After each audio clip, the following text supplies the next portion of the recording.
హైదరాబాద్ రంగారెడ్డి జిల్లాలో పలు pubs బార్లలో excise TS nap ఆకస్మిక తనిఖీ చేపట్టారు. తెలంగాణ నార్కోటిక్ బ్యూరో ఎక్సైజ్ అధికారులు సంయుక్తంగా 25 పబ్బుల్లో ఆకస్మిక తనిఖీలు చేపట్టారు.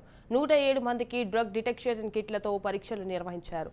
ఇందులో 6 డ్రగ్స్ తీసుకున్నట్లు నిర్ధారణ అయింది.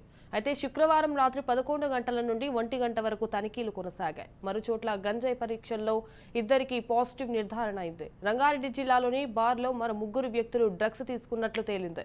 ఈ దాడులకు సంబంధించి తెలంగాణ నార్కోటిక్ బ్యూరో పోలీసులు పలువురిని అదుపులోకి తీసుకున్నారు. G40లో 2కి, విస్కీ సాంబ పబ్బుల్లో 2కి, జోరా పబ్బుల్లో 1కి, క్లబ్ రోగ్లో 1కి పాజిటివ్ వచ్చినట్లు అధికారులు తెలిపారు. హైదరాబాద్ రంగారెడ్డి జిల్లాలో పలు పబ్స్ బార్లలో ఎక్సైజ్ టీఎస్ నాబ్ ఆకస్మిక తనిఖీలు చేపట్టారు. తెలంగాణ నార్కోటిక్ బ్యూరో ఎక్సైజ్ అధికారులు సంయుక్తంగా 25 పబ్బుల్లో ఆకస్మిక తనిఖీలు చేపట్టారు. 107 మందికి డ్రగ్ డిటెక్షన్ కిట్లతో పరీక్షలు నిర్వహించారు. అయితే ఇందులో 6 డ్రగ్స్ తీసుకున్నట్లు నిర్ధారణ అయింది. శుక్రవారం రాత్రి 11 గంటల నుండి 1 గంట వరకు తనిఖీలు కొనసాగాయి. మరోచోట్ల గంజాయి పరీక్షల్లో 2కి పాజిటివ్ నిర్ధారణ అయింది. రంగారెడ్డి జిల్లాలోని బార్లో మరో 3 వ్యక్తులు డ్రగ్స్ తీసుకున్నట్లు తేలింది. రైట్, ఇక ఇదే అంశంపై మరింత సమాచారం మా ప్రతినిధి నాగేంద్రబాబు ఫోన్ ఇన్ ద్వారా అందిస్తారు. నాగేంద్రబాబు.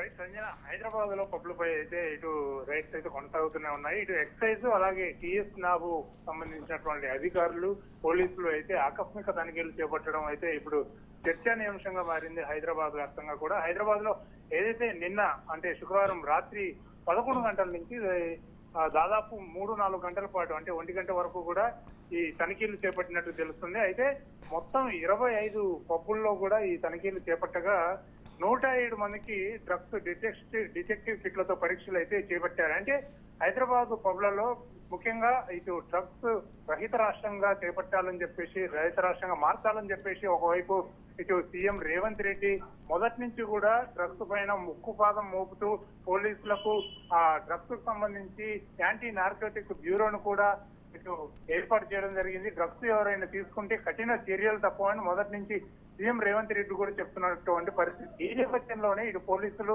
ఇటు నార్కోటిక్ వింగ్ సంబంధించినటువంటి పోలీసులు, ఎక్సైజ్ పోలీసులు ఆకస్మిక తనిఖీలు చేస్తున్నారు. ఇటు హైదరాబాద్ లో ఉన్నటువంటి పబ్బుల మీద ఆకస్మిక తనిఖీలు చేస్తున్నారు. అయితే నిన్న ఏదైతే 25 పబ్బుల్లో తనిఖీలు చేపట్టారు, ఇటు బృందాలుగా ఏర్పడి 25 పబ్బుల్లో తనిఖీలు చేపట్టగా 107 మందికి అయితే డ్రగ్స్ టెస్టులు అయితే అటు డిటెక్షన్ కిట్లతో పరీక్షలు చేయడం జరిగింది. అయితే వీరిలో 6 డ్రగ్స్ తీసుకున్నట్లయితే పోలీసులు నిర్ధారణకు వచ్చారు. ఎందుకంటే ఆ నిర్ధారణ పరీక్షలో 6 డ్రగ్స్ తీసుకున్నట్టు తేలింది. మరోవైపు గంజాయి పరీక్షలో అటు టెస్టులు నిర్వహించగా 2కి కూడా పాజిటివ్ వచ్చినట్టు తెలుస్తుంది. అంటే మొత్తం 6 డ్రగ్స్ తీసుకోగా 2 గంజాయి సేవించినట్లుగా పాజిటివ్ గా నిర్ధారణ అయింది. మరోవైపు రంగారెడ్డి జిల్లాలో ఉన్న బార్లో కూడా 3కి పాజిటివ్ వచ్చినట్టు కూడా తెలుస్తుంది. అంటే దీన్ని బట్టి చూడొచ్చు, అంటే డ్రగ్స్ రహిత రాష్ట్రంగా ఓవైపు చేయాలని చెప్పేసి ఇటు పోలీసులు ఉక్కుపాదం మోపుతూ ఇటు ఎక్కడికక్కడ కూడా కీలకమైనటువంటి చర్యలు తీసుకుంటూ తనిఖీలు చేపడుతూ ఉన్నారు. అయినప్పటికీ కూడా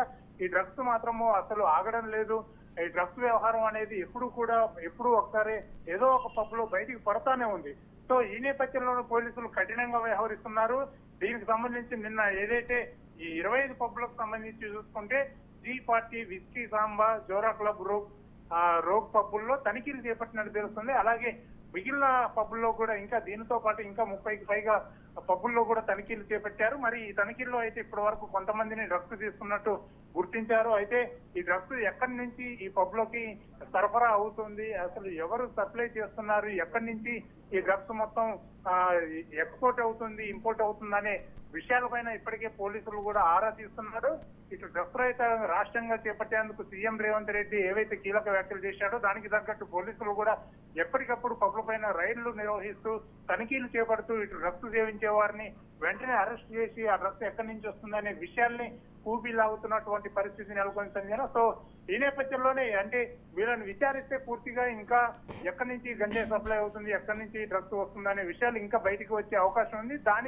దాన్ని అనుగుణంగా ఇంకా కఠినమైనటువంటి చర్యలు తీసుకొని ఎవరెవరైతే ఈ డ్రగ్స్ సరఫరా ముఠాలో ఉన్నారో వాళ్ళందరినీ పట్టుకొని ఈ డ్రగ్స్ ని అసలు రూపుమాపే దిశగా అయితే ఇటు తెలంగాణ పోలీస్ విభాగం అయితే ప్రస్తుతం అయితే పనిచేస్తుందని చెప్పవచ్చు Sanjana. Right, thank you for the updates Nagendra Babu.